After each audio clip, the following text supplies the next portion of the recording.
جی بسم اللہ الرحمن الرحیم، السلام علیکم۔ آپ سب کو میرا سلام۔ اور آج ایک بہت ہی اہم ٹاپک ہے جس کے اوپر ہم نے بات کرنی ہے، foreign funding case. Pakistan Tehreek Insaf کو کی جانے والی ممنوعہ فارن فنڈنگ کیس کے معاملے کے اوپر دباؤ بڑھ گیا ہے، اور دباؤ یوں بڑھ گیا ہے کہ پاکستان کی تقریباً 10 سیاسی جماعتیں اور جو ظاہر ہے جو بھی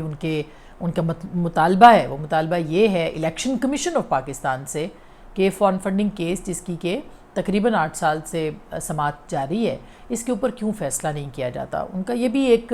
شکوہ ہے کہ جو بھی اپوزیشن کے کیسز ہوتے ہیں یا جو اپوزیشن یعنی کہ اس وقت کی حکومت اور ان کے اتحادی، ان کو فوری طور پر سنا جاتا ہے، سپریم کورٹ سنتی ہے، فیصلہ دیتی ہے، اور ایک چور ڈاکو کا جو نیریٹو ہے وہ ان کے خلاف سٹرونگ طریقے سے جو بیان کیا جاتا ہے اس کو پھر بیچا جاتا ہے، اور پھر اس میں الزام ہے سیاسی جماعتوں کا کہ جو سپریم کورٹ ہے وہ بھی اس کا حصہ ہے، اسٹیبلشمنٹ کو بھی وہ نشانہ بناتے ہیں کہ یہ سب ملی بھگت تھی جس کی بنیاد کے اوپر سیاسی جماعتوں کو جو ہے وہ کنٹروورشل کیا گیا، ان کو ڈسکریڈٹ کیا گیا، جبکہ عمران خان صاحب اور ان کی جماعت کو پوری طرح سے پروٹیکشن دی گئی۔ اچھا، اب اس میں ظاہر ہے سیاسی جماعتیں ایک دوسرے کی بات کرتی ہیں، الزام لگاتی ہیں، لیکن فارن فنڈنگ کیس ایک بہت بڑا کیس ہے۔ اسی لیے تقریباً کوئی 8 سال سے اس معاملے کے اوپر کوئی جو چیف الیکشن کمشنر ہے وہ ہاتھ نہیں ڈال سکا۔ یہ واحد چیف الیکشن کمشنر تھے جو آئے اور انہوں نے اس پہ ہاتھ ڈالا اور اس کی سماعت سنی، پھر اسلام آباد ہائی کورٹ میں گیا، بار بار تحریک انصاف ایڈجرن کرتی رہی، مہلت مانگتی رہی، التوا ڈالتی رہی۔ اس نے پھر دونوں سیاسی جماعتیں جو تھیں پیپلز پارٹی اور نون لیگ، ان کے فنڈز کھولنے کا مطالبہ کر دیا، وہ بھی کھلے ہوئے ہیں، ان کے اوپر بھی تحقیقات ہو رہی ہے، لیکن اس میں ابھی تک کوئی بڑا جھول ہمیں نظر نہیں آتا۔ لیکن یہ جو فارن فنڈنگ کیس ہے اس میں خود تحریک انصاف کے اکبر ایس بابر صاحب جو ہیں، جو کہ ان کے فاؤنڈنگ ممبرز میں سے تھے تحریک انصاف کے، وہ خود چلے گئے کمیشن کے پاس اور انہوں نے کہا کہ مجھے یہ اس کے اندر جو ہیں وہ بے قاعدگیاں نظر آئی ہیں اور اس کے اندر فارن فنڈنگ ہوئی ہے، آپ اس کو کھولیں۔ کوئی اور سیاسی جماعت نہیں گئی، جیسے نون لیگ اور پیپلز پارٹی کے کھاتے تحریک انصاف کھول رہی ہے، تحریک انصاف کے کھاتے نون لیگ اور پیپلز پارٹی نے نہیں کھولے۔ یہ یاد رکھیں، چیف الیکشن کمشنر یا الیکشن کمیشن کے پاس جو گئے وہ اکبر ایس بابر صاحب گئے۔ ایک بات تو یہ، اب یہ کیس کیوں بہت اہم ہے، اور ابھی فائنینشل ٹائمز نے اس پہ کیا سٹوری کی ہے۔ فائنینشل ٹائمز نہ تو کوئی جنگ اخبار ہے، فائنینشل ٹائمز نہ کوئی اپنا نوائے وقت ہے، فائنینشل ٹائمز نہ دا نیوز ہے، نہ ڈان ہے، نہ نیشن ہے، نہ کوئی اور بڑا اخبار ہے، نہ ڈیلی ٹائمز وغیرہ جو بھی ہے، کوئی یہ بڑا اخبار پاکستان کا نہیں ہے۔ فائنینشل ٹائمز ایک برطانوی جریدہ ہے جس کی پوری دنیا کے اندر ایک ریپیوٹ ہے، جس کے اوپر کوئی انگلی نہیں اٹھا سکتا، وہ اتنا کریڈیبل ادارہ ہے۔ فائنینشل ٹائمز آج جو سٹوری چھپی ہے وہ بہت ہی اہم سٹوری وہ چھاپتا ہے، اور وہ ٹوٹلی جو ہے وہ فارن فنڈنگ کے حوالے سے ہے۔ اب اس کے میں آپ کو سٹوری بھی سناؤں گی کہ سٹوری لکھی کیا ہے، کریڈٹ کے ساتھ کہ فائنینشل ٹائمز کی ہے، لیکن اس کے اینگلز کیا کیا ہیں، اس کے اندر کون کون سے وہ الزامات جو کہ تحریک انصاف یا عمران خان صاحب دوسری جماعتوں کے اوپر لگاتے رہے ہیں، وہ خود کس طرح سے تحریک انصاف کے اوپر ثابت ہو رہے ہیں اس سٹوری کے مد نظر۔ اور اگر تحریک انصاف چاہے تو فائنینشل ٹائمز کو سو کر سکتی ہے۔ برطانیہ میں تو عدالتوں میں کوئی ان پہ انگلی نہیں اٹھاتا، ان کی عدالتیں تو آزاد ہیں، تو ان کو بھی یہ ہرجانہ بھیج سکتے ہیں اور اس کے اوپر بھی بات کر سکتے ہیں۔ فائنینشل ٹائمز یہ کہتا ہے، جو کہ اینگلز بتاتا ہے، یہ میں آپ کو پہلے سٹوری سناتی ہوں پھر میں اینگل بتاتی ہوں کہ اس کے اینگلز کیا کیا ہیں، کہاں کہاں تحریک انصاف کے اوپر جو ہے وہ الزام ثابت ہوتا دکھائی دے رہا ہے جو وہ باقیوں پہ منہ زبانیں لگاتے ہیں۔ اور یہ بات جو کہ کسی نے کہی ہے کہ جو عمران خان صاحب دوسروں پہ الزام لگا رہے ہوتے ہیں اسی لمحے موجود میں وہ سب کچھ کر رہے ہوتے ہیں، یہ اب تقریباً اس سٹوری کے بعد تو مجھے اس پہ جو ہے وہ بتانا پڑے گا کہ یہ کس طرح سے ہوتا ہے۔ یہ کہتے ہیں، یہ سٹوری لکھتے ہیں، اور بڑے ریپیوٹڈ یہ جرنلسٹ ہیں جن کی یہ سٹوری ہے، یہ لکھتے ہیں کہ ایک میچ کروایا جاتا ہے، اس میں عارف نقوی جو ابراج گروپ کے الیکٹرک کے مالک رہے ہیں، ان کے یہ توسط سے، جو کہ عمران خان صاحب کے دوست ہیں، اس وقت گرفتار ہیں، برطانیہ کے اندر ہیں، مقدمہ چل رہا ہے، امریکہ ان کو مانگ رہا ہے، ان کو گرفتار کر کے اپنے پاس مانگتا ہے۔ برطانیہ اور امریکہ کا اس وقت جھگڑا چل رہا ہے کہ وہ کس کے پاس جائیں گے۔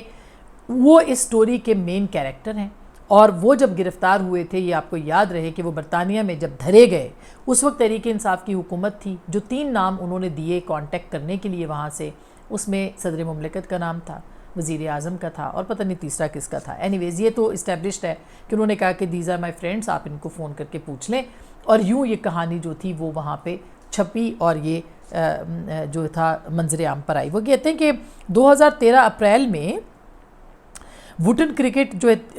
ایک جو ہے وہاں پہ، اس کو مارچ 2013 کو یہ کمپنی بنائی جاتی ہے. براج انویسٹمنٹ سے $13 لاکھ موصول ہوئے. یہ $13 لاکھ براہ راست پی ٹی آئی کے اکاؤنٹ میں ڈالے گئے. اپریل 2013 میں ابوظبی کے شاہی خاندان کے رکن، وزیر اور بینک الفلاح کے چیئرمین شیخ نہیان مبارک نے ووٹن کرکٹ اکاؤنٹ میں $20 لاکھ منتقل کیے. یہ $20 لاکھ آنے کے 6 دن کے بعد $12 لاکھ 2 قسطوں میں پاکستان منتقل کر دیے گئے. ووٹن کرکٹ نے 6 مئی 2013 کو طارق شفیع اور انصاف ٹرسٹ کو $12 لاکھ منتقل کیے. اس کے بعد عارف نقوی نے ایک ساتھی سے مزید $12 لاکھ پی ٹی آئی کو منتقل کرنے کے لیے ای میلز کا تبادلہ کیا. ابراج کے سینئر ایگزیکٹو رفیق لاکھانی نے عارف نقوی کو ای میل کی کہ ٹرانسفر کا مقصد پی ٹی آئی کے لیے تھا. عمران خان صاحب اس بات کی تصدیق کرتے ہیں اس سٹوری میں کہ طارق شفیع نے پی ٹی آئی کو چندہ دیا. یہ طارق شفیع کو جواب دینا ہے اور کہ یہ رقم کہاں سے آئی. یعنی پی ٹی آئی کے اکاؤنٹ میں اتنی بڑی اماؤنٹ آتی ہے، لاکھوں ڈالر آتے ہیں، اور خان صاحب فرماتے ہیں کہ یہ ان کو جواب دینا ہے طارق شفیع صاحب کو، ان کو نہیں دینا، پی ٹی آئی کو نہیں دینا، یہ طارق شفیع صاحب کو دینا ہے. عمران خان نے کہا کہ ابراج کی جانب سے ووٹن کرکٹ کے ذریعے $12 لاکھ دینے اور پی ٹی آئی کو شیخ نہیان سے ملنے والے فنڈز کے بارے میں علم نہیں تھا. شیخ نہیان کون ہے؟ شاہی خاندان کے یو اے ای کے یہ رکن ہے، ممبر ہے. جنوری الیکشن کمیشن کی جاری کرنے والی جو رپورٹ تھی اس میں بتایا گیا ہے کہ پی ٹی آئی کو ووٹن کرکٹ کلب سے $21 لاکھ 20,000 منتقل کیے گئے. پی ٹی آئی نے پیسے کے ذرائع نہیں بتائے. یہ ہے وہ فورن فنڈنگ کیس جو اس وقت چل رہا ہے کہ $21 لاکھ 20,000 منتقل کیے گئے لیکن فنڈز پی ٹی آئی نے نہیں بتائے. میچ ہو رہا ہے فلاحی کاموں کے لیے، جس کے اندر فیصل آباد پتہ نہیں کون سا اس کی آگے گالی لکھی ہوئی ہے، وہ میں نہیں ریپیٹ کر سکتی، اور جو پشاور ہے اس کے آگے بھی کوئی نازیبا سا لفظ ہے وہ استعمال کیا گیا. اس کے بیچ میں کھیل جو ہے میچ کا یہ منعقد کیا جاتا ہے اور اس کی جو رقم ہوتی ہے وہ فلاحی کاموں کو دینی ہے، جبکہ یہاں یہ رقم پی ٹی آئی کے اکاؤنٹ میں آ رہی ہے. یہ نہیں پتہ فلاحی کاموں میں یہ کس فلاحی کام میں گئی ہے. پی ٹی آئی کو شاید فلاحی کام جو ہے وہ سمجھا گیا، اس کے اندر یہ رقم وہ کہتے ہیں کہ آتی ہے. پی ڈی ایم کے سربراہی اجلاس میں یہ اب مطالبہ کر دیا گیا کہ الیکشن کمیشن اس کو فوری طور پر جو ہے وہ لے کے آئے اور سامنے اس کے اوپر جو ہے وہ کرے. یہ جو کہانی ہے اس میں T20 میچز جو تھے وہ کروائے گئے تھے نامعلوم مقاصد کے لیے، لیکن فلاحی لکھا گیا تھا اس کے لیے، اور پھر یہ پی ٹی آئی کو منتقل کر دیے گئے. اور ووٹن پیلس پر کھیلے جانے والا میچ جو تھا اس کے مہمانوں کو یہ کہا گیا تھا کہ 2 سے 2,500 پاؤنڈ کے درمیان جو ہے وہ آپ نے ادائیگی جو ہے وہ کرنی ہے. تو اب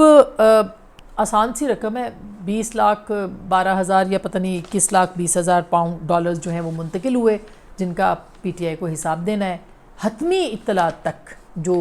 فائنڈنگ ہوئی ہے الیکشن کمیشن کے پاس، اس کا ابھی تک کوئی ثبوت جو ہے وہ نہیں ہے.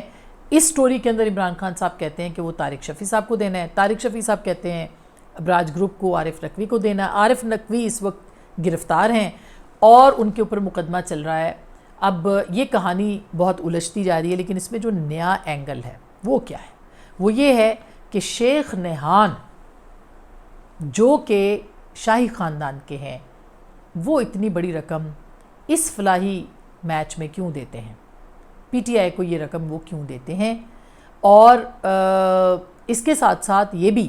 یاد رہے کہ الزامات جو آ رہے ہیں، جو کہ مختلف، اب ہم نے دیکھا بھی ہے کہ مختلف یہاں پہ جو اسٹیبلشمنٹ کے اس وقت کے بڑے تھے ان کے بیچ میں، اور اب آج کل بھی کچھ ایڈوائزرز ہیں وہاں پہ، ان کے بیچ میں بھی جو تعلق ہے وہ اسٹیبلش کیا جا رہا ہے کہ کس طرح سے،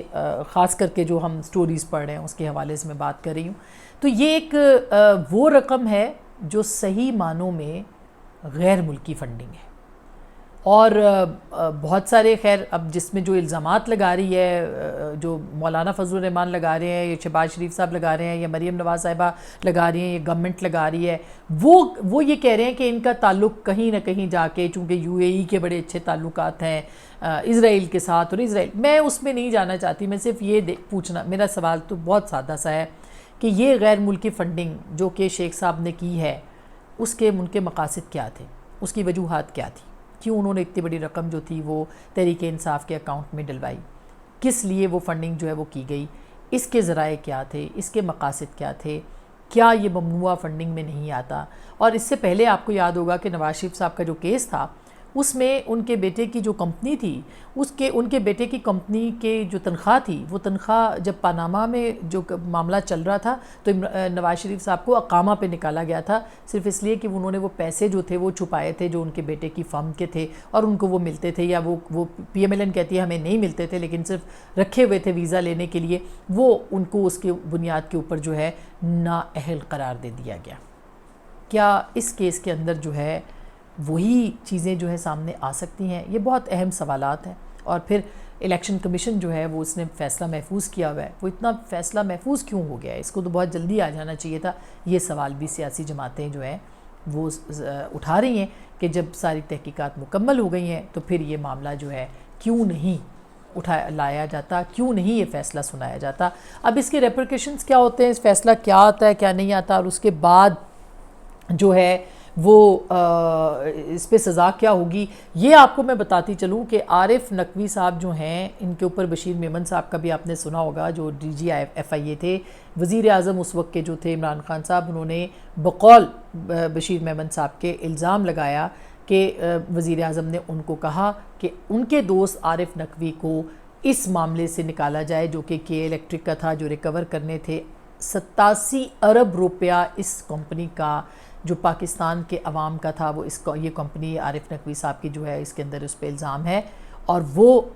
شخص جو ہے وہ 87 اس وقت کے وزیر اعظم کہتے ہیں کہ اس کو آپ اس میں سے نکالیں۔ خالی 50 ارب روپیہ وہ ہے جو کہ اس دن کابینہ ان کی کابینہ نے وزیر اعظم کی ایک بزنس ٹائکون جو تھے ان کے جو این سی اے نے ریکور کیے تھے، برطانوی کرائم ایجنسی نے، وہ ریکور کر کے انہوں نے پاکستان سے کہا جی 50 ارب روپے آپ کی غریب عوام کے لوٹے ہوئے یہاں پہ تھے، وہ ہم آپ کو واپس کر رہے ہیں، یہ لے لیں، اور کابینہ اس کو ویو آف کر کے پھر وہ ایڈجسٹ کراتی ہے۔ 50 ارب وہ ہے، یہ یاد رکھیے، 87 ارب وہ، 50 ارب وہ، اور ابھی تو پتہ نہیں، یہ تو آنے والا وقت بتائے گا کہ آگے اس کے بعد کیا کیا نکلتا ہے، لیکن بہرحال یہ بہت اہم سٹوری ہے، یہ بہت بڑی سٹوری ہے۔ اس کے اوپر ہم نے آپ کو حرف بحرف جو فائنینشیل ٹائمز نے سٹوری لکھی ہے وہ ہم نے آپ کو سنائی ہے، تاکہ آپ خود فیصلہ کریں کہ معاملات جو ہیں وہ کہاں تک جا سکتے ہیں اور جا رہے ہیں۔ دوسری جانب کچھ جو استعفے ہیں وہ منظور کر لیے گئے ہیں، بڑے انٹرسٹنگ ہیں، 5 حلقے ہیں جن کے استعفے منظور کیے گئے ہیں، اس میں صرف آپ کو یہ بتا دوں ایک حلقہ فاروق حبیب صاحب کا بھی ہے، اور ایک عبدالشکور شاد صاحب کا بھی ہے، ایک کے پی کا علی محمد خان صاحب کا ہے، اکرم چیمہ کراچی کا ایک ہے، اور یہ وہ سارے حلقے ہیں جن کو کہ دیکھا گیا ہے، جس میں پی ڈی ایم اور جو متحدہ اپوزیشن ہے، یہ اس وقت کی متحدہ حکومت ہے، اس کی جو ہے وہ کم مارجن سے وہ جیتے تھے، اور اس کے اندر اگر سب کے ووٹ ملا لیے جائیں تو بڑے مارجن سے وہ جیت سکتے ہیں اب بھی، یہ ان کا کہنا ہے کہ اس کے اوپر، اور اس کے آگے بھی آ رہے ہیں ایپیسوڈز میں۔ وہ کیا کہانی تھی جس میں کہ ٹریپ ہو گئے ہیں، خود تحریک انصاف ٹریپ ہو گئی ہے، اور یہ جال بچھایا گیا تھا اس وقت کی اپوزیشن کے لیے، لیکن اب اس میں خود وہ ٹریپ ہو رہے ہیں، یہ کیسے، یہ ہم آپ کو پھر بتائیں گے۔ اب تک کے لیے اتنا ہی، ہمارے ساتھ رہنے کا شکریہ، اللہ نے کے بعد۔